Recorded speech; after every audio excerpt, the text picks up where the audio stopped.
Bonjour à tous et à toutes, j'espère que vous allez bien. Aujourd'hui, nous allons parler des pirates et corsaires. Qu'ils soient brigands des mers, idéalistes épris de liberté ou encore hors-la-loi, aucun de ces aspects de la mythologie entourant la piraterie ne peut résumer ce qu'ont été ces marins, qui se placent hors du cadre de la loi pour attaquer les navires qu'ils croisent et s'approprier leurs trésors. Leur nom résonne encore partout, que ce soit Barbe Noire, Jacques Rackham ou encore Henri Avery. Venez avec moi pour en savoir plus sur les pirates et les corsaires. Ce territoire qu'ils appellent le Nouveau Monde regorge de richesses dont ils s'emparent pour les rapporter chez eux en bateau. Quelle aubaine pour les pirates! Grâce à ce trafic maritime de métaux précieux et autres diamants, leurs activités s'annoncent florissantes. Grand voilier chargé de marchandises qui effectue 2 fois par an le voyage de l'Amérique vers l'Europe en prenant toujours la même route. Pour être sûr de ne pas les rater, les pirates s'installent dans les îles Caraïbes et guettent leur passage. Dès le milieu du XVe siècle, les Espagnols, épuisés de subir les attaques des pirates, se mettent à naviguer en convoi. Les galions de marchandises sont encadrés par des navires de guerre. Cette protection armée complique la tâche des pirates, désormais obligés d'attendre qu'un bateau prenne du retard pour l'attaquer. Principalement des Anglais, des Français et des Hollandais, venus d'Europe dans l'espoir de devenir riches. À l'origine, ce ne sont pas tous des brigands. On compte parmi eux des petits seigneurs ruinés, des fils de bonne famille, en quête d'aventure, d'anciens officiers, des paysans pauvres. Ils abandonnent tout pour commencer une nouvelle vie et troquent souvent leur nom contre un surnom lié à leur apparence. Par exemple, Edward Teach devient le redoutable Barbe Noire. Si les canons sont nombreux à bord, l'attaque est annulée car trop dangereuse. La ruse est l'arme numéro un des pirates. Pour approcher un navire sans susciter la méfiance, ils se font d'abord passer pour des marchands en détresse. Dès qu'ils sont assez près, ils hissent leur drapeau, immobilisent leur proie et sautent sur le pont adverse, à l'aide de cordes et de crochets.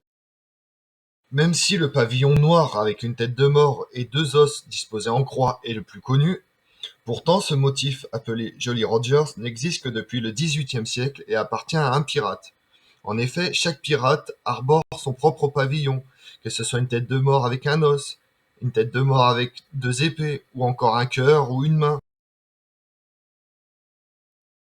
Connaissant trop bien la violence des pirates, ils préfèrent leur céder leurs marchandises et garder ainsi la vie sauve.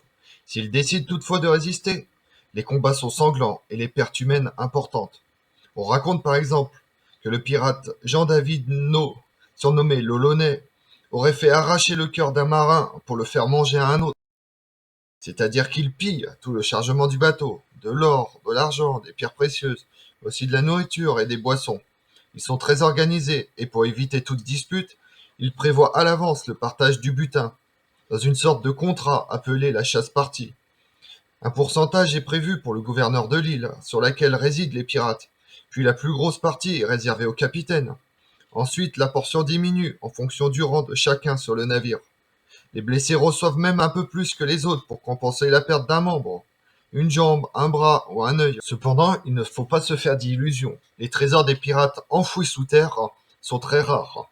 En réalité, la plupart des pirates dépensent tout, conscients des risques de leur métier. Ils peuvent mourir lors d'un naufrage à cause d'une maladie, de blessures, ou encore être pendus. Les pirates préfèrent profiter de leurs richesses tant qu'ils sont encore en vie.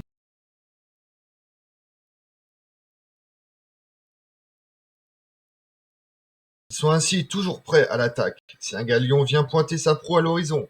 Le problème, c'est que leur embarcation est loin d'être tout confort. Il fait une chaleur insupportable, les moustiques ne se gênent pas, la nourriture est avariée, l'eau croupie et l'odeur désagréable.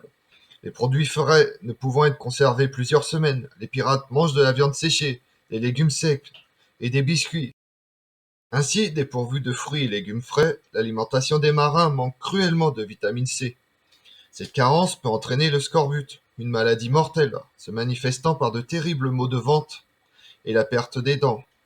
L'hygiène exécrable et les rats qui envahissent les cales donnent lieu à d'autres infections que les médecins ne parviennent pas toujours à soigner. L'équipage d'un bateau de pirates est dirigé par un capitaine élu pour sa force et son courage. Mais à ses côtés, on trouve les marins qui combattent sous ses ordres, ainsi que d'autres hommes qui ne participent pas aux batailles, mais sont absolument indispensables. Le maître voilier est chargé du gouvernail et du hissement des voiles. Le maître canonnier assure la gestion des armes. Le maître charpentier s'occupe de l'entretien et des réparations du bateau. Le cuisinier prépare les repas. Et enfin, le chirurgien soigne les plaies après les batailles. S'il ment, il risque de se faire totalement confisquer sa part. Voilà qui prouve que les pirates, malgré leur vie isolée de la société, n'oublient pas la religion.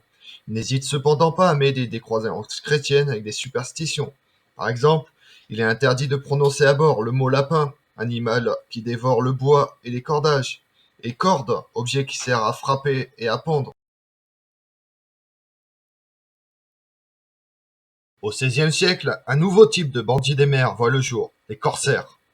Ces marins exercent exactement la même activité que les pirates, à savoir assaillir les bateaux et piller les villes portuaires, mais disposent pour cela d'une autorisation écrite, la lettre de marque, du souverain du pays dans lequel ils vivent.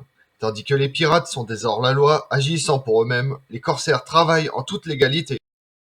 La lettre de marque que le roi fournit aux corsaires, on peut citer comme exemple Sir Francis Drake, dont la reine Elisabeth Ier autorisa son corsaire à attaquer les navires espagnols du roi Philippe II.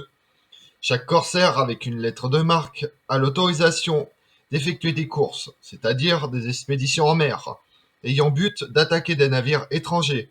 Sur ces lettres sont indiqués le nom du capitaine, celui de son bateau, ainsi que le nombre de marins et de canons embarqués. Elle est signée pour une période donnée. L'activité des corsaires est directement liée à la guerre. Il s'agit pour les souverains d'attaquer leurs ennemis sur le plan économique. En pratique, ce sont souvent des souverains anglais, français et hollandais qui envoient leurs corsaires aux trousses des galions espagnols et portugais. En général, en période de paix, les corsaires redeviennent de simples pirates en attendant la prochaine guerre. Le butin est ensuite partagé en trois, entre le roi qui a commandé l'expédition, l'armateur et l'équipage du corsaire. En 1627, le cardinal de Richelieu, principal ministre de Louis XIII, crée même les conseils des prises, réunions officielles lors desquelles sont organisées la vente et la répartition des biens. Quant aux prisonniers, le corsaire est tenu de les garder en vie et de les conduire jusqu'à son port d'origine. En France, deux ports s'enrichissent considérablement grâce à l'activité des corsaires: Saint-Malo, d'où est originaire le célèbre Robert Surcouf, et Dunkerque. Mais qui est donc cet armateur qui obtient un tiers du butin gagné par les corsaires? Il fournit l'élément indispensable pour une attaque maritime, le navire, tout équipé. L'armateur finance également l'expédition dans l'espoir de récupérer son bateau en bon état et un bénéfice issu de ce que les corsaires auront réussi à piller dans les réserves de leurs ennemis. Si le navire coule, l'armateur perd tout, mais s'il tombe sur une bonne prise, il est largement gagnant. Durant ces années, les plus célèbres pirates écument les mers et océans. C'est durant cette période que l'activité des pirates est la plus fructueuse et nombreuse, notamment avec les guerres de Louis XIV, ou celles livrées entre l'Espagne, les Hollandais et les Anglais. Parmi les légendaires pirates, on peut citer Charles Van, Henri Avery, le roi des pirates, Edward Teach, plus connu sous le nom de Barbe Noire, Anne Bonny, une des plus terribles pirates, et enfin John Rackham. Les pirates sont désormais contraints de se livrer au roi contre une amnistie et activité de corsaire, ou de devenir comme Wood Rogers, un gouverneur, ou Benjamin Hornigold, un chasseur de pirates.